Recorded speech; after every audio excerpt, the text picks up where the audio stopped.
C'est parti. On est bon. Alors ce soir, on va faire donc ensemble, on va essayer de faire 3 mitzvot. Alors il faut savoir qu'on a malheureusement zappé 4 mitzvot qu'on n'a pas eu le temps de faire parce qu'on a pris du retard, mais je dois suivre le rythme. Donc il y aura 4 mitzvot qu'il faudra rattraper à l'occasion. Ce sont les 57, 58, 59 et 60. Je donne au moins les titres. C'est le principe du gardien bénévole. Quelqu'un qui me garde un objet de façon bénévole. Quelle est sa responsabilité, si l'objet a été volé, s'il a été perdu, s'il a été endommagé. Donc il me le garde de façon bénévole. Il me laisse son chien pour, on parle d'un objet, mais ça peut être valable aussi pour un animal de compagnie. Il me laisse son chien pour les vacances et finalement son chien se barre par la fenêtre ou il se fait voler, je sais pas quoi. Quelle est ma part de responsabilité là-dedans? Donc je suis bénévole, je ne suis pas payé pour cela. 58 ce sera donc ça c'est 57. Bon, c'est évidemment il y a plein de détails qu'il faut développer. 58 c'est tout simplement le principe de juger les différents entre les gens, d'accord? Donc il s'est passé quelque chose, il y en a un qui a endommagé l'autre il vient lui réclamer un dû, ou alors que ce soit pour un dommage ou pour un vol ou pour n'importe quoi. Tous les différends entre les personnes, il y a une obligation au peuple juif de mettre en place des tribunaux qui vont pouvoir gérer ces choses-là. Ça, c'est la mitzvah 58. Mitzvah 59, c'est gérer les lois du gardien rémunéré. Donc cette fois, c'est celui qui garde quelque chose, un objet, mais qui est rémunéré pour cela. Donc je peux déposer. Imaginez par exemple, vous avez une consigne de bagages. Vous payez pour la consigne. Okay, donc là, vous louez les services de quelqu'un qui va vous garder un objet de façon rémunérée. Donc là, évidemment que les responsabilités vont augmenter par rapport à celui qui est bénévole. Pareil aussi, toutes les lois du loueur, quelqu'un qui loue quelque chose à un autre. Okay, aujourd'hui, ça se fait beaucoup sur beaucoup de plateformes d'application. Je vais louer ma tondeuse à gazon pour 10 € l'après-midi. Voilà. Qu'est-ce qui se passe ensuite si il est arrivé quoi que ce soit à l'objet? D'accord? À qui incombe la responsabilité d'un truc qui sera arrivé à cet objet-là que j'ai prêté? 60, c'est gérer le statut d'emprunteur. Okay, quelqu'un qui emprunte quelque chose, quel est justement son statut, sa responsabilité. Et maintenant, on passe à la mitzvah 61 qu'on va développer ce soir. Donc, c'est celle du séducteur, le dragueur. Okay, donc, c'est aussi une mitzvah tassée. La mitzvah tassée, elle est tout simplement, elle incombe, encore une fois, au peuple juif, à tout notre peuple, de mettre en place un système, encore une fois, de tribunaux avec des juges qui vont venir gérer cela et donc appliquer la halakha, la loi qui s'applique à celui qui draguerait une jeune fille. Et évidemment, on parle de draguer avec relation ensuite. D'accord? Bienvenue Laurie. Ça va? Ça fait des mois. Très longtemps. Bienvenue à toi. D'accord? Donc d'abord, on va commencer comme cela. D'abord, la Torah nous dit clairement que celui qui séduit ou qui viole une jeune fille, alors nous, dans notre mitzvah, la 61, c'est celle qui parle du dragueur. Mais il va y avoir quand même des points communs entre le dragueur et le violeur. On va détailler les points communs et les différences. Alors, sur la carte web. Pardon? Sur la carte web. Pourquoi? Je dois être au courant, il se passe quelque chose? Non, il y a quelque chose à faire en ce moment avec la. D'accord. Accusé, j'imagine comme beaucoup d'hommes de scène et de stars de différentes choses. Malheureusement, c'est un milieu qui n'épargne personne. Exactement. Voilà. Et donc, il y a justement cette notion. Donc voilà. Donc, on a celui qui séduit ou qui viole une jeune fille, donc avec ensuite évidemment une relation. Alors, il va devoir payer déjà, dans un premier temps, une amende qui s'élève à 50 pièces d'argent. Okay, donc c'est quand même une certaine somme. Alors je ne sais pas avec l'inflation ce que ça donne aujourd'hui, mais en tout cas c'était à l'époque au moins une valeur qui était quand même assez conséquente. Et ça c'est valable, peu importe le niveau social de la fille. Okay, et c'est payé qui? Pardon? Payé qui? Alors il paye le père, dans la mesure où la fille vit chez ses parents. Mais si la fille a déjà son indépendance, alors ce sera elle qui prendra la somme. Et donc, il paye cette somme-là, et cette somme-là, c'est une somme fixe qui n'est pas variable en fonction du niveau social ou du violeur ou de la fille ou du dragueur et de la fille qui a été violée ou draguée. Ça ne change pas. 50 pièces, c'est universel pour tout le monde. Maintenant, quelle est la différence évidemment entre un séducteur et un violeur? Un séducteur, il a eu cette relation-là avec cette fille avec son consentement, alors qu'un violeur, c'est un violeur, c'est sans son consentement. Ouais. Dans les deux cas, il paye 50. Dans tous les cas. Ok, ça c'est clair. Après, il y aura d'autres nuances entre les deux. Maintenant, comment est-ce qu'on fait pour définir une jeune fille en considérant qu'on part du principe qu'elle ait été violée ou pas? Alors le Rambam dit, après c'est discuté, est-ce que finalement ça a une incidence de faire cette nuance-là ou pas? Le Rambam dit que une relation qui aurait eu lieu avec une jeune fille dans un domaine retiré, donc il donne l'exemple d'un champ, donc un endroit vraiment, ou alors dans un bâtiment inaffecté, ou un endroit en pleine nuit qui n'est pas occupé, un parking on dirait, d'accord? Et ben on part du principe que si ça s'est passé dans ce cadre-là, on parle d'un viol, jusqu'à ce que le bonhomme responsable n'amène une preuve et des témoins comme quoi ce n'était pas un viol, mais que c'était consenti par la jeune fille. Pourquoi? Parce qu'on part du principe où si c'est un endroit qui est retiré et que la fille a peut-être crié, c'est peut-être plaint, mais que personne ne pouvait répondre puisque personne ne se trouve autour, alors on part du principe que c'est un viol. Par contre, si ça se passe dans un endroit où il y a du monde autour et personne n'a été alerté, on n'a pas entendu de cri, on est je sais pas dans un appartement, dans une chambre d'hôtel, imaginons que ce soit un cadre où normalement quand il y a des cris, on entend, on réagit. Il s'est rien passé, on n'a rien entendu, alors on part du postulat a priori qu'il s'agit ici d'un consentement, donc d'une affaire de drague, et donc ensuite d'un consentement et non pas d'un viol. Et donc il y aura la différence ensuite entre ce qu'on va amener tout de suite. Okay? Voilà comment le Rambam nous cadre les différentes situations dans lesquelles on serait soit dans un viol, soit dans une question de séduction et de consentement. Ok? On peut rester dans une pièce avec une fille. Pardon? C'est pour ça qu'on peut rester dans une pièce fermée avec une fille. Est-ce que c'est pour ça? Pas nécessairement. C'est-à-dire, même si on était complètement, on est fiancés, d'accord? Donc il n'est plus question de drague ou de viol. Ce serait consenti de façon, on va dire. Pardon? Le viol conjugal. Oui, mais ça peut exister, mais là on ne parle pas de ça. Ce qu'on craint dans l'isolement entre une fille et un garçon, c'est ni la drague, dans le sens de ce qu'on parle ici, ni le viol. On parle tout simplement d'une relation consentie. Mais on n'a juste pas le droit d'avoir de relation même consentie avant le mariage. Donc on n'a pas le droit de s'isoler. Ok? Très bien, donc on avance.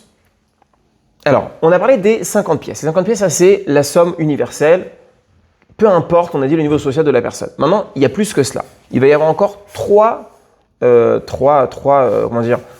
choses qu'on va devoir évaluer. Et là, ça va varier en fonction de différents critères. Les trois choses vont être le bochette. Le bochette, c'est la honte. Donc, une indemnité pour la honte qui a été causée. On peut détailler tout de suite qu'on comprend que la honte, ça dépend de plein de choses. Ça dépend de la personne, la jeune fille qui a été violentée ou draguée. Ça va dépendre du violeur ou du dragueur.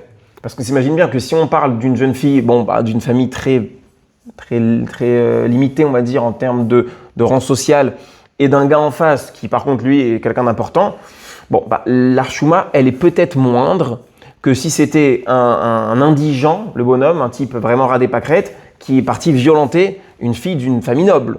On peut imaginer que ce soit différent. Okay? Donc, en fonction du statut de la fille et du statut de l'homme en face, l'estimation de la honte qui a été causée par cela, ça évolue. C'est logique? Ouais? À première heure, c'est logique. Après, je dis pas, c'est possible qu'aujourd'hui, on puisse considérer que ça ne change rien, mais quand même, malgré tout, je pense quand même que oui, il y a une différence. D'accord? Une jeune fille qui se ferait violenter par un SDF, ce serait beaucoup plus dégradant qu'une jeune fille qui le serait peut-être par quelqu'un plus distingué, de la haute société, je sais pas, j'imagine, je pense quand même, à voir. D'accord? En tout cas, voilà comment est-ce que c'est présenté dans un premier temps, que donc cette notion de bochette, de honte, ça va être variable. C'est pas comme la première amende qui est fixe pour tout le monde, là c'est variable. Deuxième chose, ça va être le bgam. C'est quoi le bgam? C'est la dépréciation de la valeur. Ça veut dire, il faut savoir, ça peut paraître un petit peu rétrograde, un petit peu pas très valorisant pour la condition humaine, mais il faut savoir que nous avons une valeur. Donc on a déjà parlé dans les histoires du serviteur, de l'esclave, etc. Il y a une valeur monétaire que chaque personne contient en fonction de son âge, de ses capacités physiques, intellectuelles, de ses compétences. Il y a une valeur. Et aussi par rapport à une jeune fille, a une valeur différente en fonction de si elle est vierge et si elle ne l'est pas. D'ailleurs, on retrouve ça tout simplement dans les contrats de mariage, dans la ketouba. Dans la ketouba, donc au mariage, on a également ces différentes valeurs qui sont justement adaptées. Bonsoir. Alors, vous montez encore et c'est au fond. Avec plaisir.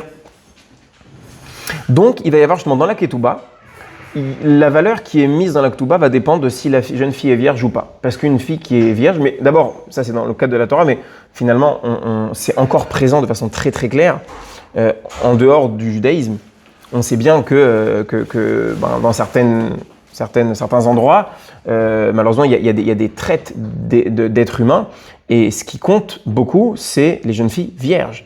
Donc, en dehors du judaïsme, cette notion de virginité, elle compte. Et donc, il y a une valeur qui va suivre justement cela. Donc, en fonction justement de la dépréciation de la fille en question, il va y avoir une valeur qui va devoir être calculée, mesurée. Ok ? On avance. Troisième chose, c'est la souffrance. La souffrance. Alors, la souffrance, c'est une chose, un point qu'on ne doit régler, qu'on ne doit payer, qui ne va être analysé que dans le cas d'un viol. Mais dans le cas d'une relation consentie, il n'y a pas de souffrance. Ok ? Elle a été consentie, donc on ne peut pas parler de souffrance. C'est uniquement dans le viol qu'on parlera de cela. Ok ? Donc on a détaillé les différents points. Alors c'est quoi donc la souffrance ? Qu'est-ce qu'on évalue dans la souffrance ? Alors on dit c'est uniquement dans le viol, mais on va évaluer en fonction de son âge, de sa constitution physique, de combien elle a souffert, en fonction justement de ce qu'elle a, de son expérience, de tout cela, d'accord ? Donc on va évaluer ça aussi, et ça c'est également ce que devra payer le bonhomme en question, le violeur en l'occurrence pour le viol, au père ou alors à la fille si elle est indépendante. C'est souffrance physique et morale. C'est moral, c'est la vie, je pense. C'est séquelles. Ouais. Mais est-ce que ça compte du coup aussi ? Je ne l'ai pas vu écrit clairement. Mais ça me semble logique. Mais je ne peux pas dire de façon certaine parce que je ne l'ai pas vu écrit. Mais ça me semble logique. D'accord ? Ensuite, ce qui est intéressant, là, on rentre un peu dans des points qui sont un peu plus étonnants, ou en tout cas qui peuvent nous choquer plus, c'est qu'ensuite le violeur, on le contraint à épouser cette fille. Alors tu dis Leicester. Alors évidemment, je m'attendais à ce type de réaction, c'est logique. Moi aussi, quand j'ai appris ça la première fois, je me suis dit, mais quel rapport ? Elle veut pas. En fait, c'est qu'on vit pas dans la même société, dans le même type de société que ce dont la Torah elle parle. Alors, est-ce que ça va évoluer ? Normalement, c'est pas censé évoluer parce que la Torah elle est censée être, on va dire, immuable et intemporelle. Mais l'idée elle est la suivante, c'est que une jeune fille concrètement, quand, en gros, si tu veux, un père, il veut marier ses filles. Marier une fille, c'était pas nécessairement une recherche émotionnelle et sentimentale. On cherche love story. Non. Marier une fille pendant longtemps, un mariage tout simplement, c'était une considération technique. Ça veut dire, un papa, il a des filles. Maintenant, ces filles-là, il va falloir leur trouver un mari, un parti, d'accord ? Un bon parti. Et c'est quoi mon parti ? C'est quelqu'un en face qui va pouvoir subvenir à leurs besoins et aussi les combler un peu émotionnellement, mais c'était pas ça qui primait.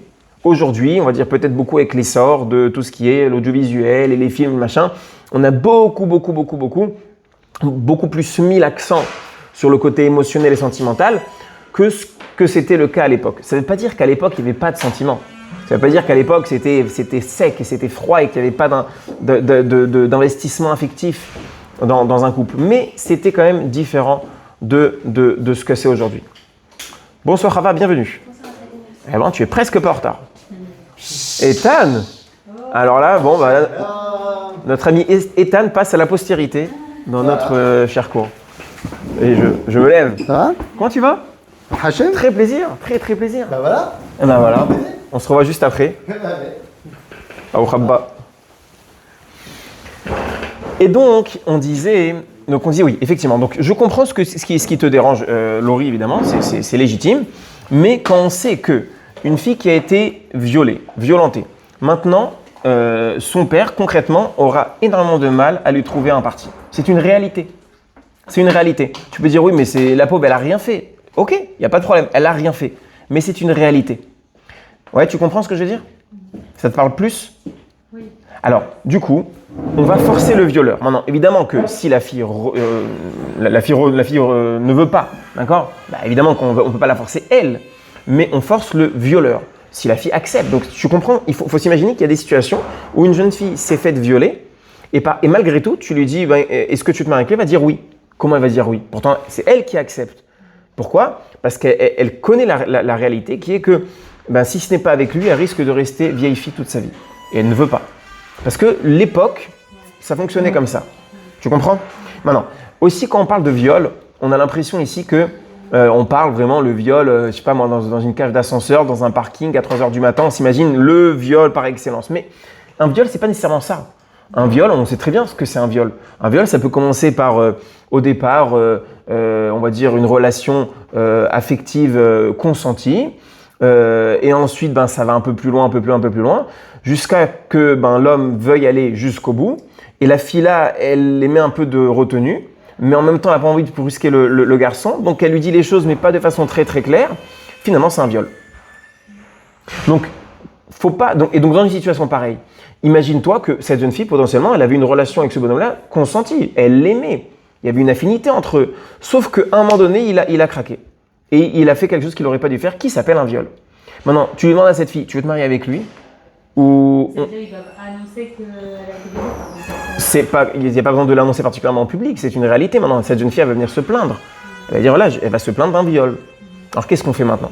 Donc, on aurait deux options. On va dire à la fille, tu veux te marier ou pas? Elle pourrait renoncer, mais elle sait que derrière, elle risque gros. Et imagine-toi que ce soit, comme je l'ai dit, donc j'ai un peu détendu en disant qu'on parle d'un viol moins glauque que ce qu'on peut s'imaginer. Ben là, la fille, de façon assez décisive, on pourrait comprendre qu'elle accepte.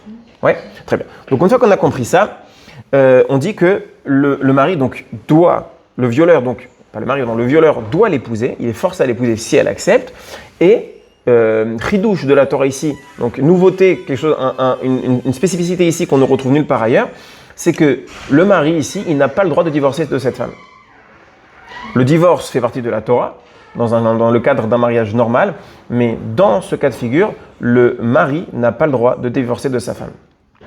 Ok? Pourquoi? Parce que il a fait une erreur pour laquelle il a été forcé de l'épouser. Maintenant, il doit la garder tout le temps.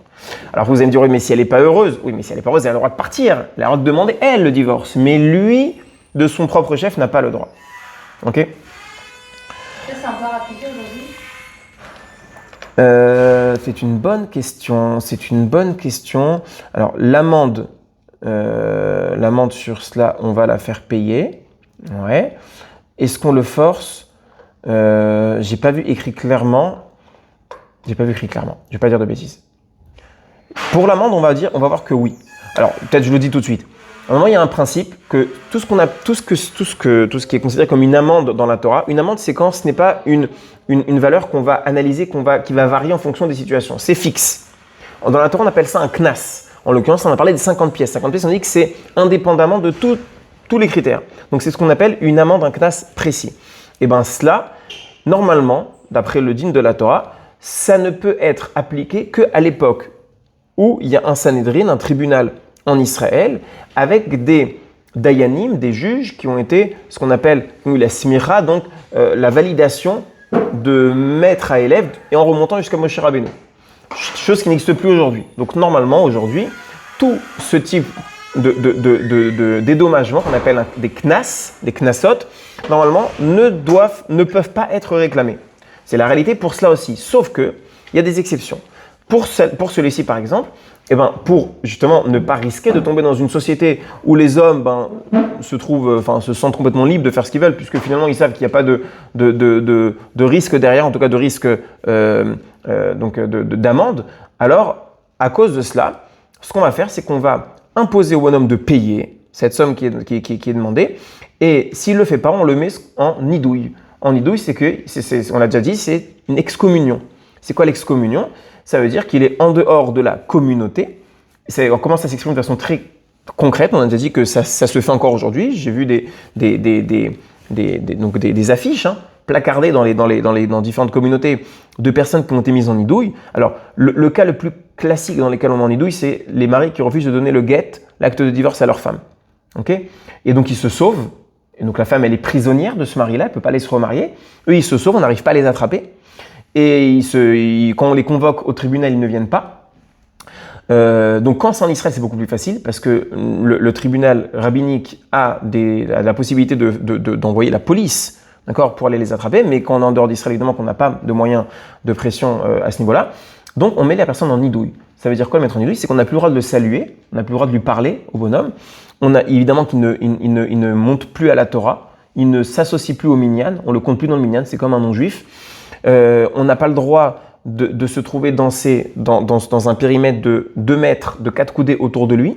Donc s'il va dans un magasin, dans un restaurant, eh ben, il est tout seul, comme un lépreux, dans un coin, on ne peut pas s'approcher autour de lui. Sa photo, elle est placardée dans toutes les synagogues, hein, ou dans tous les magasins cachers, partout, d'accord, sur les réseaux, sur Facebook, ça tourne. Ce bonhomme-là, on n'a plus le droit de l'approcher, il est en nidouille, il est excommunié. Ok? Et ben, pareil, pour quelqu'un qui aura un comportement pareil, donc un violeur ou un dragueur, et ben, pareil, il sera mis en nidouille tant qu'il n'a pas payé le knas qu'il doit payer. Et après, il peut revenir à sa... Exactement. Une fois qu'il a payé, c'est comme le bonhomme qui a donné le guet. Il n'est pas en nidouille ad vita aeternam, c'est tant qu'il n'a pas réglé cette histoire-là. Dès qu'il a réglé, il réintègre nos rangs. Et Ouais. qu'est-ce que le violeur, il doit payer? Alors on a dit que le violeur, il doit payer une première chose, c'est une valeur fixe, c'est une amende qui équivaut à 50 pièces d'argent. Alors la valeur que ça a exactement aujourd'hui, je ne saurais pas te dire, 50 pièces d'argent, ça c'est de base, et à part ça, il doit payer aussi des dédommagements concernant la honte causée à la jeune fille, la dépréciation de la jeune fille suite à ce qui s'est passé, et également, troisième chose, la souffrance que la jeune fille a subie. Ok? En monnaie. En monnaie. Ensuite, on avance. Donc, dans quel cas on a dit que la personne, l'homme, est tenu de se marier avec cette fille-là? C'est seulement dans le cas du violeur. Dans le cas du séducteur, du dragueur, là non. Si lui s'y oppose, ou si la fille s'y oppose, ou si le père s'y oppose, il n'est pas tenu de se marier. Maintenant, qu'est-ce qui va se passer? S'il se marie avec elle, on lui déduit l'obligation de payer les 50 pièces d'argent. Il se marie avec elle. Donc maintenant, il la prend pour épouse. Donc comme on a dit, c'était finalement un garçon, une fille qui était en bon terme, ou peu importe. En tout cas, il l'a draguée, elle était consentante et ils ont une relation. Donc dans ce cas-là, si finalement la jeune fille accepte de se marier avec lui, il se marie et il ne paye pas les 50. Par contre, il paye le reste. Le reste, donc on a dit la honte qui a été infligée quand même à la famille en fonction, on a dit, c'est qu'on peut comprendre, vous voyez tout là on a parlé de la honte qui va varier en fonction de la situation familiale. On peut comprendre qu'une famille très respectable qui a subi le fait qu'une fille de leur famille ait subi un viol ou voilà une situation comme ça un peu ambiguë, on comprend que la honte elle est beaucoup plus importante que si c'est une famille beaucoup moins prestigieuse. Alors bon, ça n'a pas tellement d'impact. Okay? Donc ça par contre on a dit, même si ce bonhomme-là, le dragueur, se marie avec cette fille-là, parce qu'elle accepte, eh ben, il devra payer quand même en parallèle la honte ainsi que la dépréciation. Mais pas la souffrance, parce qu'il n'y a pas de souffrance dans un cas de relation consentie. Okay? Par contre, encore un détail hyper important qui est extrêmement délicat. D'accord? Vous allez me sauter dessus, je le sais, je me suis préparé. Délicat et actuel, c'est le point suivant. Si on a une jeune fille qui est une fille de mauvaise réputation, c'est-à-dire, on va avoir 2 témoins qui vont nous dire, alors cette fille-là, elle est très légère.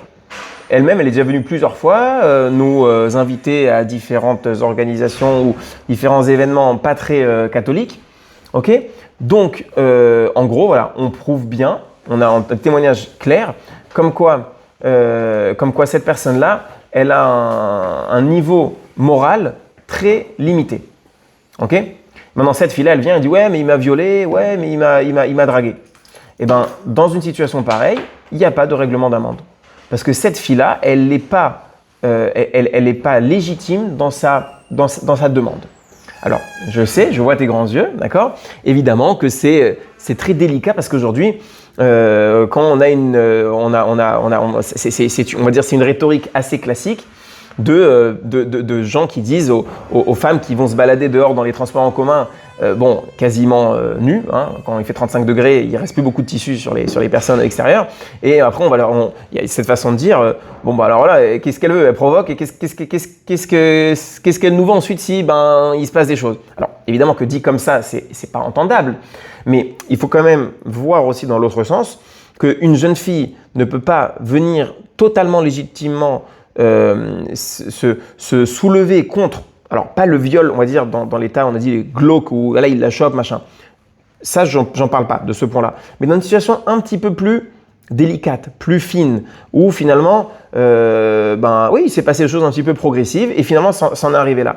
Mais dans le cas où cette fille-là, elle est justement dans un niveau moral très limité, mais quand on dit ça, c'est pas seulement, elle s'habille différent, elle s'habille léger, c'est pas de ça qu'on parle. On parle de ses comportements, voilà, des comportements très provocateurs, très exhibitionnistes. D'accord, on va loin. Dans un cas pareil, cette fille-là, elle ne pourra pas venir réclamer de dédommagement en termes du CNAS. Le reste, oui, mais pas le CNAS. Cette partie-là de 50 pièces, ça non. Ok ? C'est très spécifique. Mais ça, c'est seulement si c'est quelque chose qui a été validé de façon sûre. Si c'est juste une rumeur, on dit oui, mais cette fille-là est un peu légère, ça on s'en fiche. C'est seulement si on a une validation par des témoins, comme quoi cette fille-là, elle est déjà venue les solliciter, d'accord ? Pour des relations ou quoi. Donc on voit que c'est une fille très légère. Alors, qu'est-ce que c'est déjà ? C'est le CNAS que... Le CNAS, c'est les 50 pièces qui sont universelles, peu importe la situation. Ensuite, on a dit 3 choses.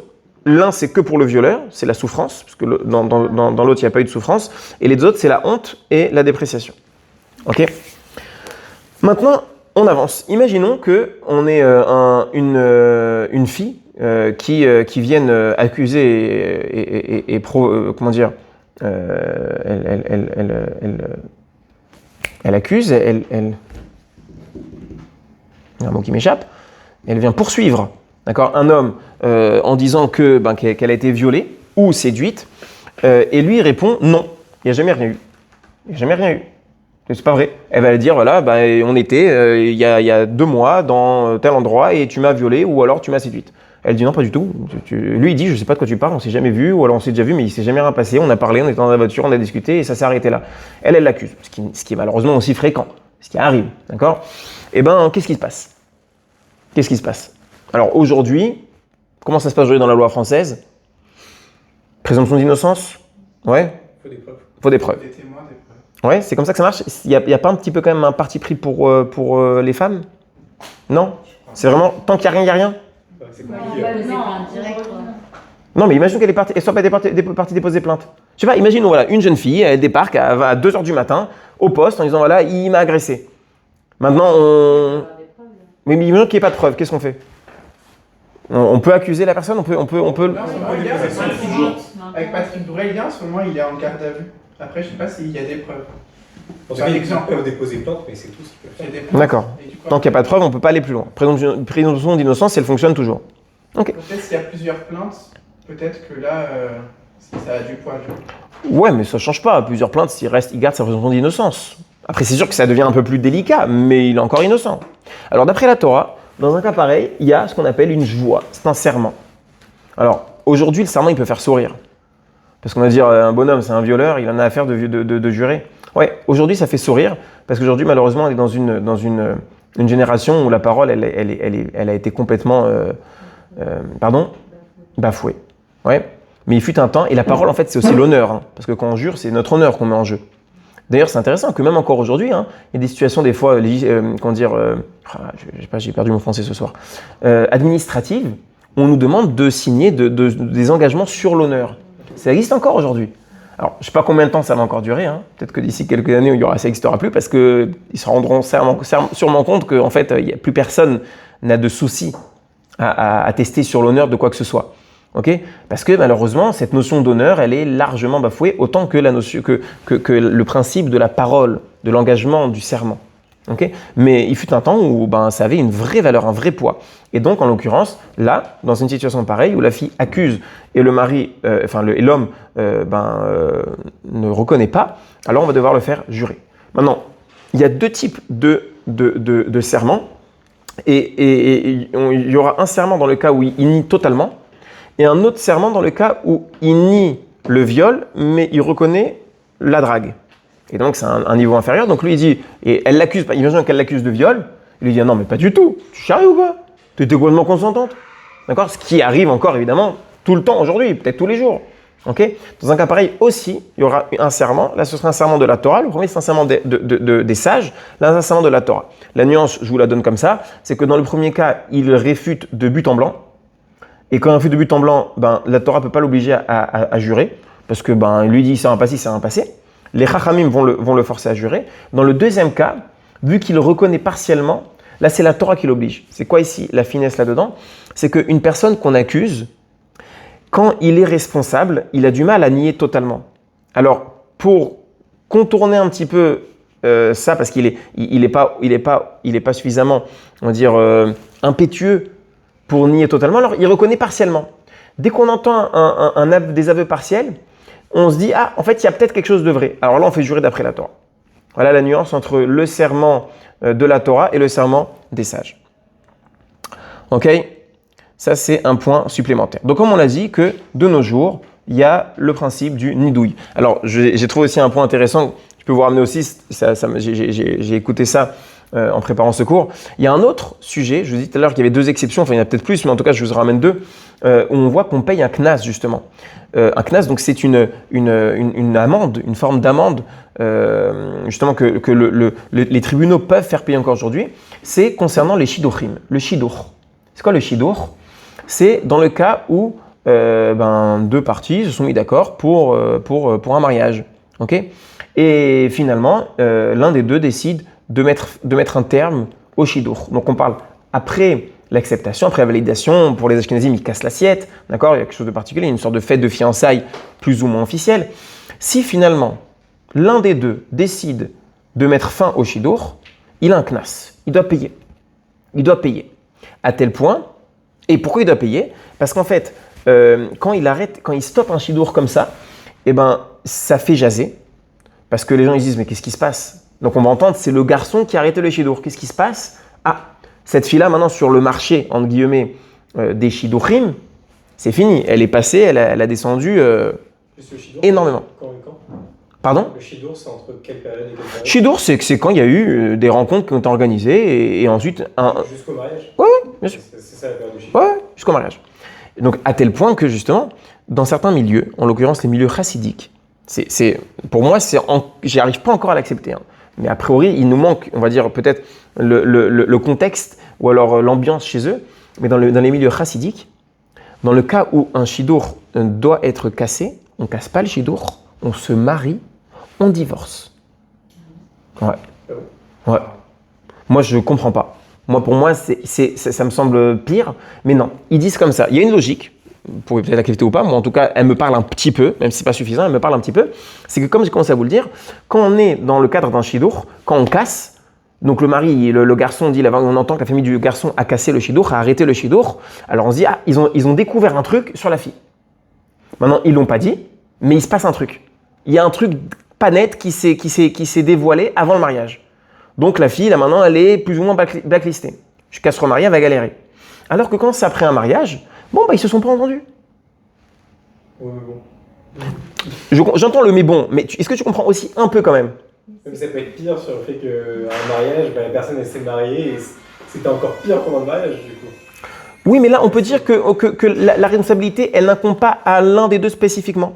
Ils se sont pas entendus. À l'origine, c'était bien. Les renseignements qui ont été pris étaient positifs. Alors que si c'est l'homme qui voilà. le shidur, Si c'est avant, donc l'un ou l'autre, si c'est avant, il y a eu un truc. parce que la femme ne veut pas rompre le shidur. Si, bien sûr, peu importe dans un sens ou dans l'autre. Combien de temps qu'il n'y a pas mariage? J'ai pas compris. Au bout de combien de shidur on dit qu'il n'y a pas de mariage si on rompt le shidur?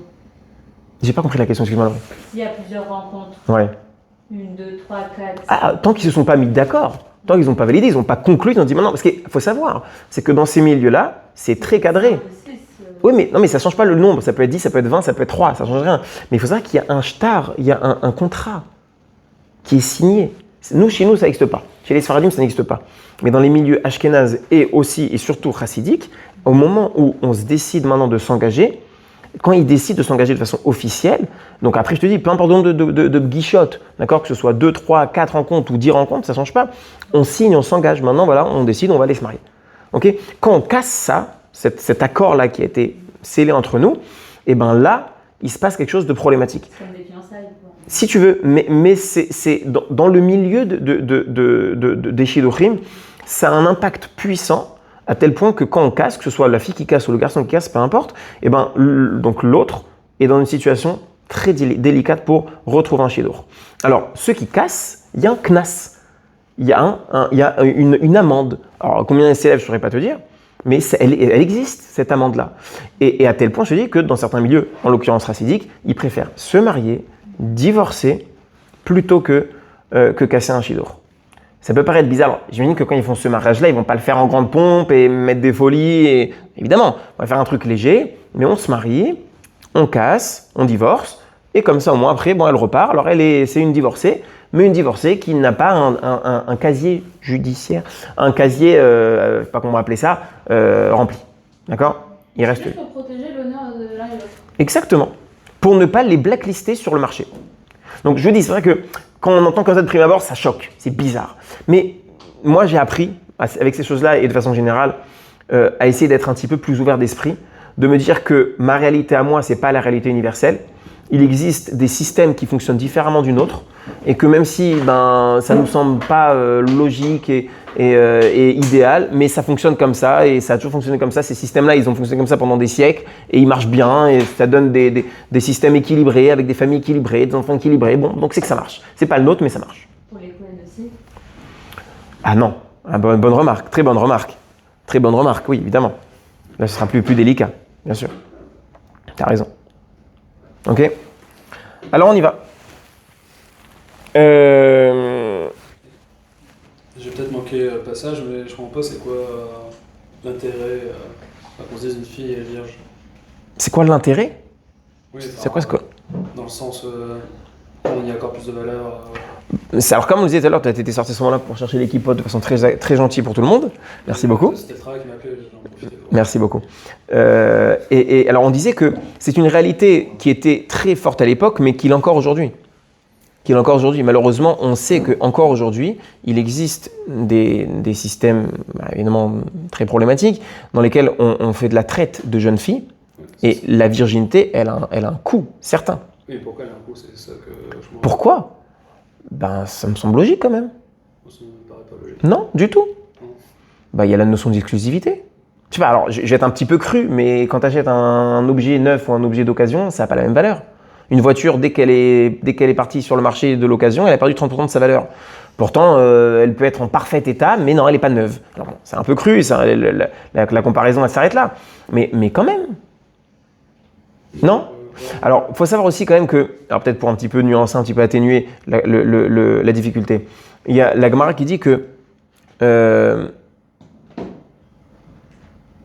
comment c'est écrit dans le Lachon, j'ai plus la formulation précise. En gros, que la femme, elle va développer une relation particulièrement puissante avec la personne, avec l'homme qui va la dévirginiser. D'accord ? On n'oublie jamais sa première fois. Pardon ? C'est le truc de on n'oublie jamais sa première fois. Oui, exactement. Mais dans l'idéal, normalement, il y a une relation très forte qui se crée. Alors, peut-être uniquement quand c'est une relation un peu construite, mais une jeune fille qui, à 14-15 ans, malheureusement, comme c'est le cas aujourd'hui, commence à découvrir des aventures, c'est tellement dénué de construction, de sens, de profondeur, que peut-être que c'est vraiment, elle ne s'arrête pas à ça, c'est superficiel, elle crée rien, il reste rien. Mais dans une relation un peu plus construite, justement, les sages nous disent qu'il y a un ribour, une unité, une union, un lien très fort qui se crée entre la femme et l'homme qui la rend femme. Qui la rend femme dans le sens qui lui enlève sa virginité.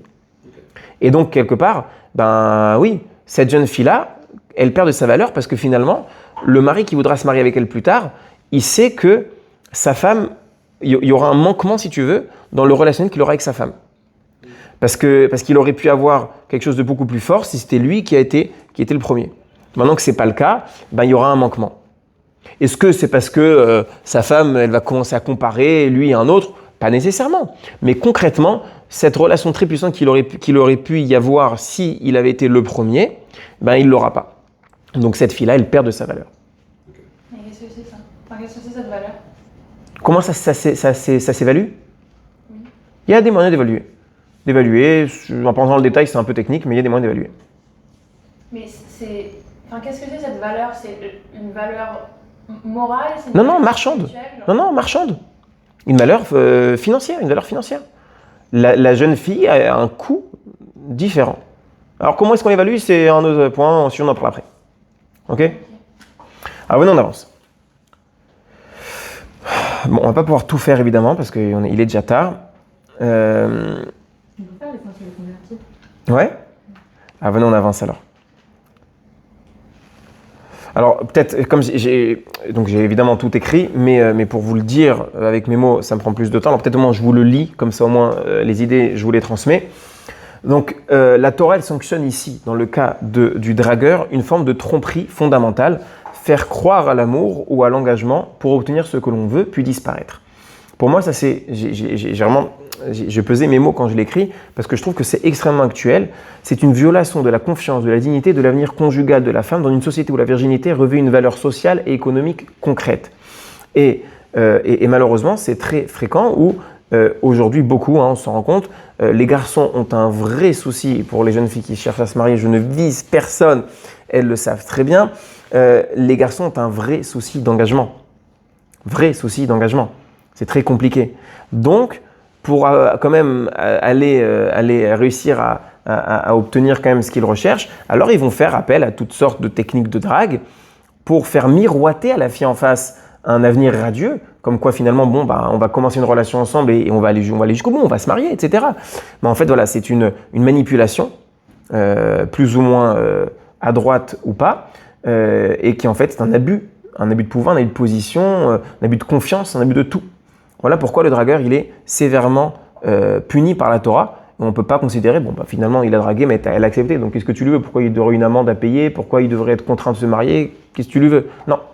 Parce que malheureusement, c'est une réalité qui était déjà le cas à l'époque et qui est encore aujourd'hui, où ben, voilà, les garçons vont un petit peu jouer sur la corde sensible parce qu'une fille, elle a besoin de cet apport sentimental. Et donc, ils vont jouer là-dessus pour arriver à leur fin et après, malheureusement, la jeter. Ok? Ok. Alors aussi, j'ai écrit ça aussi, je vous le lis aussi, après on passe à la suite. Cette problématique est malheureusement extrêmement actuelle. Combien de garçons usent de leur charme, ce qu'on vient de le dire, pour obtenir ce qu'ils désirent avec des filles, puis les rejettent violemment. Malheureusement, l'étiquette de légèreté pèse bien plus sur une fille que sur un garçon. Ok? Malheureusement, c'est encore le cas aujourd'hui. Et donc, c'est pour ça que la Torah, elle prend la défense de tout ce souci-là en se souciant des filles particulièrement, en disant que voilà, le dragueur, attention, sache à quoi tu t'exposes. D'accord? Ok, tu peux venir dire oui, mais elle était contente. Non, nous on a conscience de la faiblesse de la fille en face et des risques qu'elle encourt par cela et du côté un peu vicieux du garçon de l'autre côté. Et donc voilà comment la Torah l'a mis en place là. Ok? Donc là on a fini la mitzvah 61 qui concernait le dragueur et pas le violeur. Alors on a parlé du violeur parce que évidemment qu'ils ont quand même certains points en commun, mais en fait le violeur ce sera une mitzvah qui sera, enfin une mitzvah, évidemment la mitzvah elle est de s'occuper du violeur, elle sera plus tard dans la Torah. J'ai pas retenu l'endroit. Alors bon, vu qu'on n'a plus beaucoup de temps et qu'il nous reste encore 2 mitzvot à faire, la 62 c'était éradiquer la sorcellerie. Ok? Alors on va pas, à la demande de Laurie, on va quand même passer si vous voulez au sujet des convertis, mais quand même rapidement, quand on parle d'éradiquer la sorcellerie, la Torah elle parle de mechachefa lotechaye, elle parle de, tu n'as pas le droit de laisser vivre une sorcière, mais en réalité la Torah elle parle au présent, dans le sens où elle parle de ce qui était le plus commun. Le plus commun, c'était les sorcières. Pourquoi? Je ne saurais pas vous dire. Je n'ai pas analysé la question de pourquoi la sorcellerie était plus utilisée par les femmes que par les hommes. Je ne sais pas. Je ne saurais pas vous le dire. En tout cas, elle parle de ça parce que c'était le plus commun, mais c'est au même niveau pour l'homme. Il n'y a pas de différence. Est-ce que c'est niveau genre celle que Saül il est allé voir ou... Pardon? Est-ce que c'est du niveau que celle que le roi Saül il était allé voir ou... C'est quoi l'histoire avec le roi Salomon? Saül. Ésaü? Saül. Shaoul, oui. C'est le même niveau ou c'est... Je ne sais pas c'est quoi l'histoire. Je ne connais pas. En histoire juive, je suis nul. Il était allé voir une autre ancienne. C'est quoi leur capacité? C'est aller dans les morts? Ouais, un truc dans le genre... Il avait vu parce qu'il voulait voir Samuel. Ouais. Alors c'est intéressant. Il y a peut-être quelques nuances. Parce qu'en fait, si vous voulez, la sorcellerie, ce qu'elle a de problématique tel que c'est écrit, c'est que c'est faire usage de certaines choses qui sont qui sont négatives pour le monde, négatives pour l'homme. Dans cette situation-là, c'est peut-être pas le cas, donc on rentre dans un autre problème. Ok? Donc à voir. Ça, c'est peut-être Ov et Idéonie, c'est encore un autre interdit. Mais celui-ci, c'est un interdit qui concerne des agissements qui sont négatifs, qui sont problématiques, qui portent atteinte à l'homme. Ok. Alors, je vous dis quand même un point important. Je vous dis vraiment, c'est halakha. C'est quelque chose qui est un petit peu peut-être difficile à entendre, mais encore une fois, il y a quelques nuances. C'est que d'après la Torah, ce qui est interdit de façon claire, c'est la sorcellerie de façon officielle, une vraie sorcellerie, de la vraie magie. Mais les illusions d'optique ne rentrent pas dans le même cadre halachique de l'intérieur de la Torah, mais ils sont quand même interdits par les sages. Est-ce que c'est que par les sages? Non, pardon. C'est interdit par la Torah aussi, même si ce n'est pas passible de la peine de mort. Donc je parle de la prestigitation des illusions d'optique, d'accord? Donc tout ce qui est, en hébreu on appelle ça achizat enaim, d'accord? Comment on appelle ça? Ouais, la prestigitation. Ouais. Quand on n'a pas le chapeau. Par exemple, d'accord? Alors, juste, je pensais que... Alors, les voyants, c'est encore autre chose. Les voyants, on rejoint un peu ce qu'il disait Pierre-Antoine, c'est un autre sujet. Non, je parle vraiment des tours de magie, d'accord? Mais qui n'en sont pas réellement. Donc, des tours de cartes, mais vraiment des trucs très chelous. Voilà, le lapin du chapeau, ou je ne sais quoi. Vous savez ce qu'ils font avec les colombes, là, machin et tout, des trucs incroyables. Eh bien, c'est interdit après la Torah. Maintenant, je mets une certaine nuance. C'est que quand ce sont des tours qui en fait ne laissent pas du tout qui que ce soit croire que c'est de la vraie magie, on se doute qu'il y a un truc, on ne sait pas. Alors voilà, effectivement, ça ce serait interdit de faire aux enfants quand c'est quelque chose qui est de façon claire, en tout cas qui semble réellement être de la magie. Mais pour des adultes avertis, qui savent de façon claire, ils ne vont pas une seconde s'interroger à savoir mais peut-être que c'est réellement de la magie. Moi quand j'étais jeune, je me rappelle, on m'avait montré des vidéos d'un magicien qui s'appelait, je ne sais plus son nom, mais pendant longtemps je le regardais parce que j'étais impressionné. Et pour moi ça ne pouvait pas être autre chose que de la vraie magie. Vraiment. Et comme je sais que la magie existe concrètement. Vous allez en Afrique noire, la magie existe. Ok, et pas que là-bas, ça existe. Ok, ça existait, ça existe encore. Moi, je voyais ça, je pensais que c'était réellement de la vraie magie. Après coup, j'avais vu d'autres vidéos qui débunkaient un petit peu et qui montraient non, voilà comment il fait telle chose, voilà comment il fait telle chose. Mais à première vue, j'avais déjà quand même 20 ans. Moi, ça me paraissait de la vraie magie. Et bien en fait, l'interdit n'est pas de regarder, l'interdit est de faire. De faire et de laisser faire des gens des choses pareilles. Et bien en fait, en fonction du niveau de pratique de la magie et de la crédulité du public, eh ben, ce serait interdit, d'après la Torah. Ok?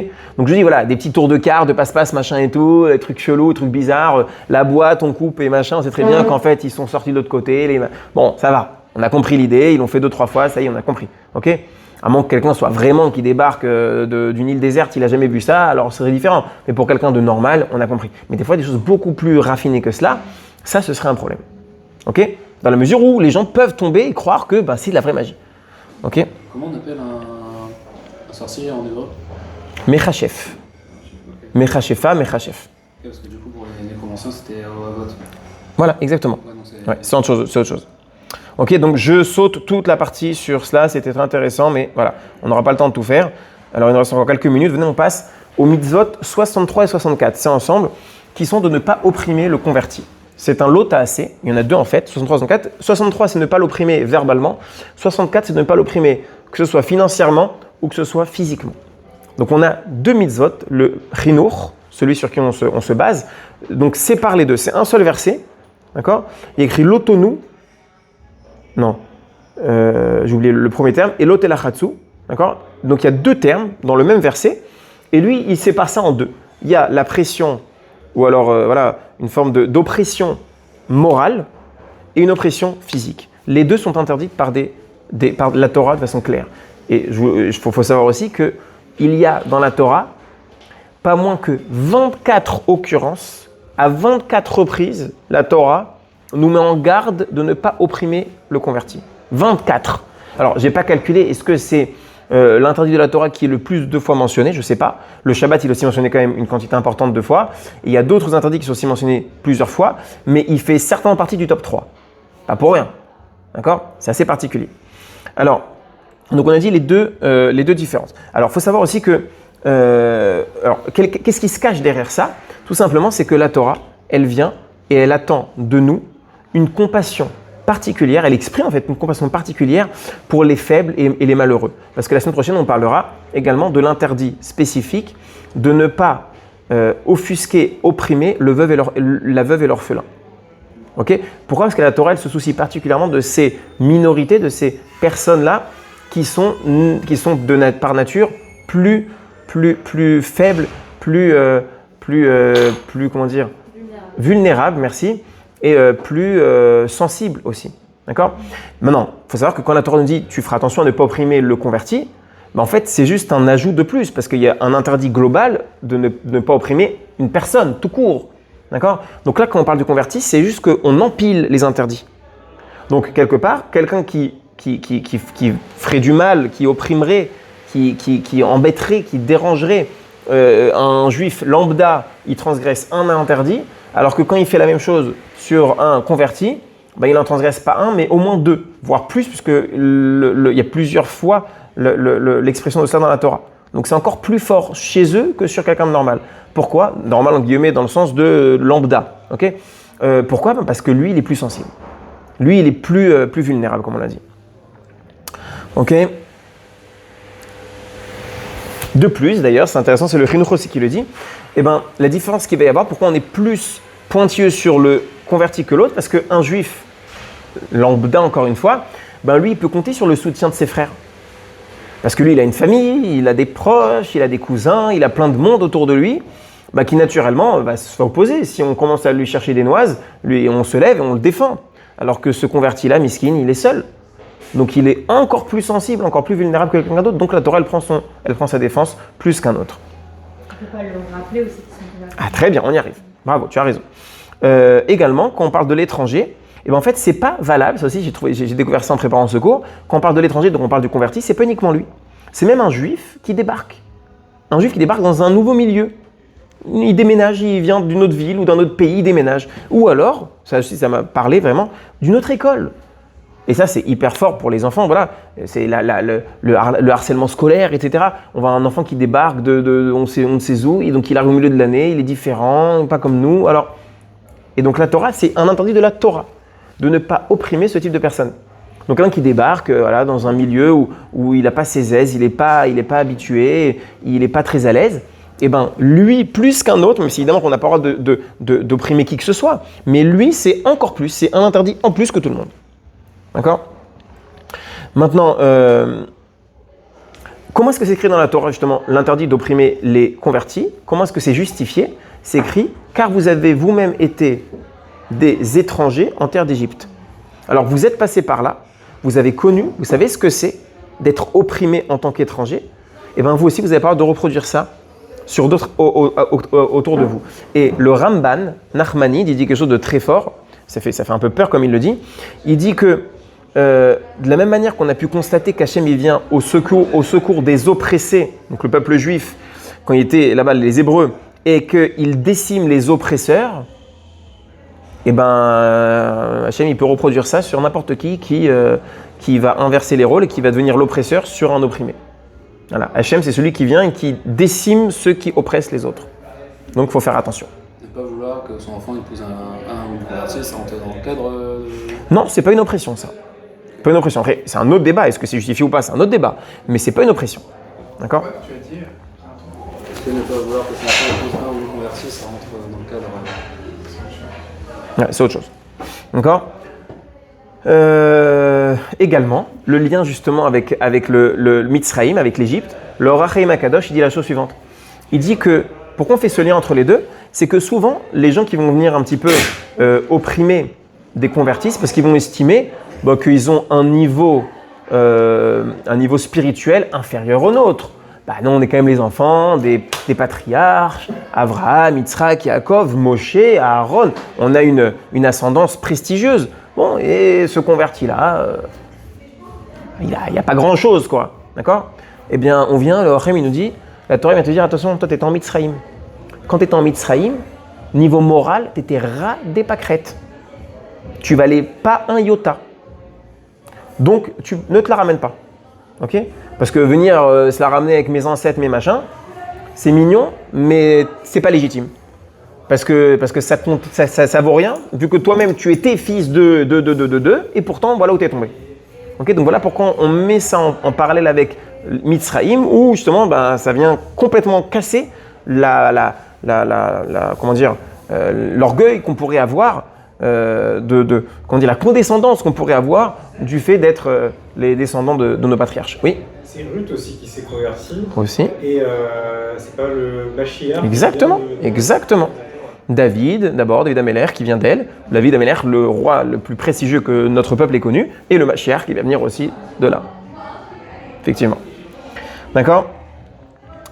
Et après, c'est paradoxal parce que les convertis, après leurs parents, deviennent Abraham Avinu et Sarah Emenu. Alors que le juif lambda, ses parents, c'est le nom de son père, le nom de sa mère. Le converti aussi, ses parents, c'est pas Abraham et Sarah. C'est que finalement, leur affiliation unique qu'on a pour eux, c'est Abraham et Sarah. C'est pas que c'est vraiment leurs parents plus que nous. Non, c'est pas ce qu'on dit. On dit que finalement, on ne peut les rattacher qu'à cela. Pardon ? Mais je dis pas plus souvent, c'est juste quand même. Enfin, justement, avant que. Il n'y a pas une histoire qu'on voit avant que Sarah et Abraham finalement aient un enfant, quand ils étaient ensemble, ils faisaient naître les âmes des convertis. Ils faisaient naître les âmes des convertis ? Ils créaient les âmes des convertis. Comment est-ce qu'il les créait ? En ayant des relations ? C'est possible. Je sais pas. Je me rappelle pas. Ça me dit mais très très vaguement quelque chose, mais je me rappelle plus. Ok ? Quelle heure qu'il est ? Alors venez, on finit encore quelques petits points. Ce qui est aussi intéressant, c'est que c'est écrit aussi ça par les sages, comme quoi la formulation que la Torah emploie pour l'attention particulière qu'on doit avoir pour le converti, c'est exactement les mêmes mots que pour le comportement qu'on doit avoir vis-à-vis d'Hachem. Il y a écrit Ve'ahavta et Hachem Elokecha, tu aimeras Hachem ton Dieu. Et écrit Ve'ahavtem et Hager, vous aimerez le converti.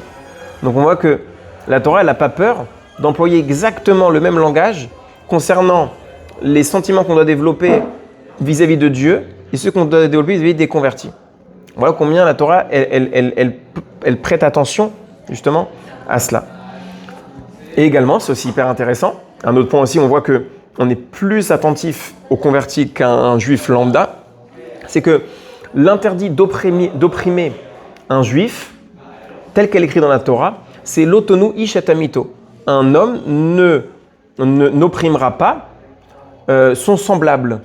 Et les sages apprennent de là que quand on dit amito son semblable, c'est quelqu'un qui se comporte selon les lois de la Torah. Mais quelqu'un qui a tout rejeté, qui ne se comporte pas tel qu'il devrait le faire, il n'y a pas l'interdit. Alors, est-ce que c'est bien de le faire, de l'opprimer ? Je ne pense pas, malgré tout, ça me semble logique. Mais en tout cas, il n'aura pas transgressé un interdit de la Torah. Alors que vis-à-vis d'un converti, il n'y a pas cette limitation. C'est-à-dire que quelqu'un qui se serait converti et qui ensuite, des années après, aurait tout lâché de nouveau, d'accord ? Et lui, l'interdit de l'opprimer est maintenu. Alors que le même niveau de pratique pour un juif lambda, lui, je peux. Incroyable quand même. Il y a une différence entre les deux. Voilà combien la Torah est attentive à cela. Alors, comme l'a dit, c'est toi Laurie qui a dit oui, de ne pas lui rappeler ses... Ouais. Alors effectivement, on ne doit pas lui rappeler donc son passé de non-juif, ni le blesser par ses origines, ni l'humilier à cause de sa famille, ni de ses pratiques antérieures. D'ailleurs, ça me rappelle une histoire qui est ramenée dans la Gemara, où on avait... Alors, je ne sais pas si on peut prendre le temps encore quelques minutes. On prend encore le temps quelques minutes ? Ouais. La Gemara, elle raconte une histoire avec deux grands sages. Alors, à l'époque, c'était un grand sage qui s'appelait Rabbi Yochanan. Okay ? Rabbi Yochanan était très beau. Très beau. D'ailleurs, on raconte sur Rabbi Yochanan, c'est assez particulier, mais il s'asseyait à l'extérieur du mikvé des femmes. D'accord ? Les femmes vont se tremper au mikvé pour être permises à leur mari une fois par mois. Rabbi Yochanan s'asseyait à l'entrée du mikvé. Pourquoi ? Parce qu'il était très beau. Et quand les femmes sortaient du mikvé, elles le voyaient. Et quand elles allaient ensuite avoir des relations avec leur mari, ça sortait des beaux enfants. Voilà comment la Gemara nous raconte sur la beauté de Rabbi Yochanan. Et la Gemara nous dit qu'une fois, Rabbi Yochanan se baignait dans un lac, dans un fleuve, il se baignait. Et donc il était beau, il avait a priori une longue chevelure. Et il y a quelqu'un qui était sur la rive qui le voit en train de se baigner. Et cette personne en question, c'était quelqu'un qu'on appelait Resh Lakish. Resh Lakish, c'était un brigand, c'était le chef des brigands de l'époque. Un juif, mais chef des brigands, chef de la mafia, Al Capone. Ok ? Et il était sur le côté et il voit Rabbi Yochanan, pardon ? Meyer Lansky. C'est pas c'est qui ? C'est la mafia juive américaine. Ok, je connais pas. Al Capone, je connais, mais plus que ça, je connais pas. Donc, il le voit se baigner, il croit que c'est une femme. Donc, il se jette dans l'eau pour aller la rejoindre. Et quand il arrive, il tombe, il voit que c'est un homme. C'était Rabbi Yochanan. Et donc, Rabbi Yochanan, quand il voit l'énergie de cette personne-là, combien il a sauté, à quelle puissance il est venu jusqu'à lui, donc après il voit que c'était un homme, et ben Rabbi Yochanan dit à Resh Lakish, chef des brigands, il lui dit écoute, j'ai vu la force que tu as, si tu es d'accord de mettre toute ton énergie dans la Torah, et donc de changer complètement de cursus, eh ben je m'engage à te donner ma sœur en mariage. J'ai une sœur qui est aussi belle que moi, même plus belle que moi, je te la promets en mariage si tu fais tes chouvas et que tu mets toute ton énergie dans la Torah. Resh Lakish dans l'eau, ils sont dans l'eau là, ils parlent dans l'eau. Hein. Il s'engage, il dit ok, je prends sur moi. Et le Talmud de nous dire qu'ensuite il n'a pas réussi à rejoindre la rive. Parce qu'à partir du moment où il a pris sur lui le joug de la Torah, ses forces physiques l'ont abandonné. Parce que, alors, est-ce qu'il faut comprendre ici avec un peu plus de finesse l'histoire? Certainement, mais parce qu'il y a un principe que la Torah, elle puise les forces de l'homme. Donc, une fois qu'il avait pris sur lui ça, il n'a pas pu repartir. Bon, ça c'est un détail de l'histoire. Ce qui m'intéresse ici de vous dire, c'est que à la suite de cela, Resh Lakish, il a fait une teshuva monumentale jusqu'à devenir un des sages qui est extrêmement rapporté dans le Talmud. On le voit à tout bout de champ, énormément d'occurrences. Il est devenu la Chavruta, donc le binôme de Rabbi Yochanan, de son beau-frère. Il s'est marié avec sa sœur. Il est devenu le binôme de Rabbi Yochanan. Ils étaient inséparables pendant je ne sais pas combien d'années, 15 ans peut-être, ils ont étudié ensemble, jusqu'à qu'un jour, ils étaient en train d'étudier un certain sujet qui parlait des couteaux, qui parlait peut-être je ne sais plus exactement de quoi on parlait, peut-être que la notion de Ma'achal ben Drosai, c'est une quantité de cuisson dans la viande qui la rend apte à être consommée ou pas, etc. Un sujet précis, je ne sais plus lequel précisément. Et donc là, c'était des notions qui rappelaient, enfin qui étaient en lien avec le milieu du brigandage. Et donc Rabbi Yochanan, sans faire très attention, il a dit à Resh Lakish, mais toi tu connais ça? Ces mots ont dépassé sa parole. Il a pas réussi à se retenir. Il s'est parti trop vite. Resh Lakish, ça lui a fait énormément de mal quand il a entendu ça, parce que ça y est, c'était passé, c'était derrière lui cette histoire. Il en est mort. Resh Lakish en est mort de souffrance. Et Rabbi Yochanan, qui avait perdu son binôme, et qui aussi savait que c'était de sa faute, il en est mort lui aussi ensuite de chagrin. Ouais, c'est une histoire de la Gemara véridique. Hein. Okay, et donc voilà combien il faut faire attention justement à ne pas rappeler à un converti son passé. Si il a continué dans son passé, alors lui rappeler, on doit faire à partir du moment où il est converti. C'est quoi il continue? Mais il s'est converti à un moment donné, il était clean? Non, en fait il était déjà pas clean avant sa conversion, il a quand même été converti, il continue de ne pas être clean. Ça ne marche pas d'abord, la conversion ne marche pas alors. La conversion est caduque. Désolé du terme, je connais un gars, c'est vraiment une pourriture, il a quand même réussi à être converti. Et à aucun moment donné, après la conversion, on a constaté qu'il faisait bien? Non, en fait, je peux pas raconter aussi l'histoire, mais en fait si, mais ils m'ont donné une deuxième chance, on va dire. Sauf que la conversion a réussi à passer, entre-temps il a été converti, mais il continue d'être une voiture. Je connais pas tous les détails halachiques, mais d'après moi, ce que je connais dans la halakha, c'est qu'un converti, il a ensuite une période, on va dire, d'essai, d'accord? Et je sais pas combien elle est, 6 mois, 1 an, je sais pas. Et si pendant cette période-là, on constate qu'en fait, il ne respecte pas la totalité des commandements, la conversion est caduque. Okay. D'accord? Ça parle pas le Rambam, ça? Alors, le Shulchan Aruch, c'est sûr qu'il en parle. Okay. Le Rambam, il doit en parler. Je sais pas. En tout cas, le Shulchan Aruch le dit clairement.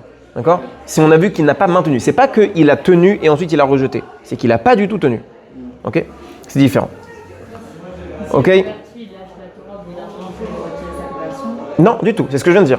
C'est que si c'est converti et qu'on a pu constater pendant un certain laps de temps, je ne sais plus lequel précisément dans la halakha c'est cadré, il était respectueux de la Torah dans sa totalité, même si après finalement il rejette tout, eh ben, il reste un juif à part entière.